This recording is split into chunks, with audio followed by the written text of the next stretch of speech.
Hey, ça va vous? Première chose, je voulais vous remercier pour toutes vos réactions ultra positives. Alors, je voulais juste... c'est un peu dur honnêtement de pas avoir de home studio là, ces quelques derniers jours. J'ai besoin de faire un truc particulier, j'ai besoin d'ouvrir un vieux projet, j'ai besoin de faire... C'est la galère. J'ai besoin de faire mon émission, c'est la galère. J'ai besoin d'enregistrer une voix off, c'est la galère. Comment on fait quand on n'a pas de home studio quoi? Bref, hyper compliqué. Lundi dernier pour l'émission, mais c'était... Merde.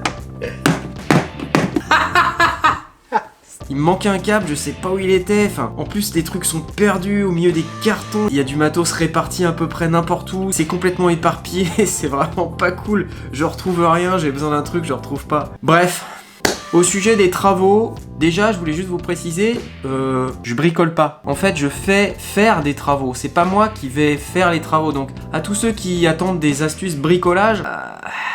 Ok, on connaît tous le concept de la boîte dans la boîte. Le principe c'est de fabriquer une boîte à l'intérieur d'une pièce et les bords de cette boîte ne doivent pas toucher les murs de la pièce existante dans laquelle on est en train de faire le home studio. Ça honnêtement, dans l'espace que j'ai, c'est très compliqué. Déjà parce que le plafond est bas, donc je ne suis pas en train de faire Abbey Road. Moi je fais un home studio à taille humaine que n'importe qui pourrait faire dans son sous-sol. Après, honnêtement, c'est déjà un gros budget. Évidemment, si vous êtes plus bricoleur, ça vous coûtera moins cher, mais là au moins en faisant appel à quelqu'un qui sait faire ça, je suis à peu près sûr que c'est quelqu'un qui va me faire un truc clean et honnêtement j'ai vraiment pas le temps de faire ça quoi. Alors après, dans les gens qui ont réagi sur les 2 premières vidéos, il y a des vrais bricoleurs et là waouh quoi, des super astuces de ouf de malade, voire même des gens qui m'ont posté des photos de leur propre studio qu'ils ont fabriqué eux-mêmes.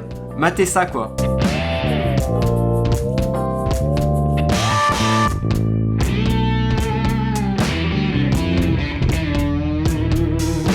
Waouh, la vache! Alors ça c'est Black Sunrise et waouh, je suis très impressionné et mon studio loin de ça. En bref, je remercie tous ceux qui me proposent des astuces. Il y a même quelqu'un qui m'a proposé des cours d'acoustique, Xavier, merci. Avant de vous expliquer un petit peu plus en détail comment j'ai décidé de procéder pour construire mon home studio, je veux juste revenir une minute sur l'électricité parce qu'il y a eu pas mal de gens qui m'ont dit ouh là là, mais t'as 12 prises là, la norme c'est 8, etc., etc. En fait, je me suis un tout petit peu planté quand je vous ai dit qu'il y avait un disjoncteur. En fait, il n'y en a pas un, il y en a 3.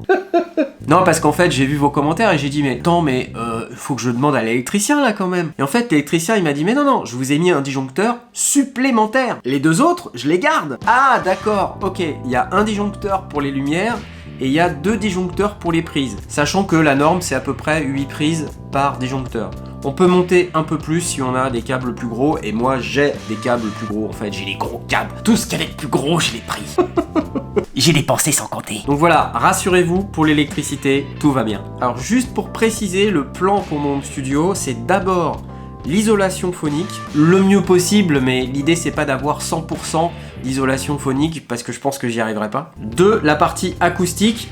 Et 3, enfin, la déco. Sachant que quand on parle d'acoustique, moi, quelque part, j'ai aussi envie d'avoir des trucs plutôt beaux, et donc je pense que ça rentrera en compte dans l'aspect décoratif de mon home studio. La réalité des travaux, c'est qu'en fait, on parle beaucoup plus de lumière que de son. En tout cas, dans mon cas personnel. Pourquoi? Parce que je fais des vidéos, comme vous le savez, et donc j'ai besoin d'avoir une bonne ambiance de lumière. Il y a aussi tous ceux qui m'ont proposé la laine de mouton, la laine de bois, le liège, et toutes ces matières qui sont super top au plan acoustique. Je vais vous montrer un truc. Bon là il fait nuit, vous voyez que dalle, mais par contre... Tada! Donc ça en fait on voit pas super bien, mais c'est à l'extérieur, parce que là en fait derrière moi il y a environ 1,50 m de panneaux de placo-plâtre laine de roche, d'une épaisseur certaine. Donc là ça c'est ceux qui vont sur les murs, mais au sol vous avez ceux qui vont aller sur le plafond et qui sont un tout petit peu plus épais, en fait même beaucoup plus épais. Le plan en fait, je vais vous montrer quand même, mais le plan en fait c'est de les suspendre entre les différentes poutres. Parce que là en fait vous voyez je suis quand même pas très grand et j'arrive presque à toucher le plafond. Pour ceux qui se demandent, 1,63 m, c'est pas grand. Vous voyez c'est... Donc autant vous dire que si je mets un faux plafond en fait, il va m'arriver là. Et après je pourrais inviter personne de plus d'1,60 m dans mon studio sans qu'il se cogne la tête, donc non quoi. Ça c'est mon câble électrique. Il y a du 2.5 et il y a du 1.5. Le jaune c'est du 2.5. Bon, enfin comme vous voyez c'est assez le bazar quand même, ça c'est... les résidus de mon home studio, parce que en fait certains d'entre vous ont dit bah ça y est t'as déjà terminé ton home studio alors, c'était rapide. Non, En fait, j'ai triché. Après avoir déménagé, j'ai monté un home studio de fortune ici sans avoir rien fait du tout comme travaux. Il y avait juste le parquet et un tapis. Et j'ai fait la vidéo du modèle Samples. Voilà. Ce qui est déjà cool dans cette vidéo, c'est qu'on se rend compte que le studio, il est quand même plus grand que mon studio précédent. Et donc, ça me fait des images plus intéressantes pour la vidéo. Donc, je suis assez content de ça, du coup. Au niveau du son, ça va. Honnêtement, à part les bruits parasites extérieurs que j'espère limiter pas mal avec ce qu'on est en train d'installer, ce que j'ai plutôt de la chance, c'est que mon studio, il va vraiment être pas mal. Dernier truc, il y a ceux aussi qui m'ont proposé de condamner la porte de la buanderie. Ça, c'est quand j'arrive dans le studio. Vous voyez, ça, c'est le studio. Et ici, en face, il y a la buanderie. Comme vous pouvez voir, il y a maintenant une machine à laver, un sèche-linge, un frigo. Des bouteilles? Mais qui boit autant d'alcool? Si j'avais su qu'il y avait autant d'alcooliques chez moi, quoi. En bref, la proposition qu'on m'a faite, c'est de condamner, de mettre un mur ici qui va jusqu'au bout là-bas. Et le problème après, c'est qu'il faut faire une porte ici, quoi. Et là, il n'y a pas beaucoup d'espace. Et en plus, il faut que je vous montre l'autre côté du mur. Bienvenue dans la cave. Ah, l'autre côté du mur, c'est là. Là. Les tuyaux. Ça veut dire que si j'ouvre une porte ici, je suis obligé de me baisser. Ça va pas le faire. Donc non. Ok.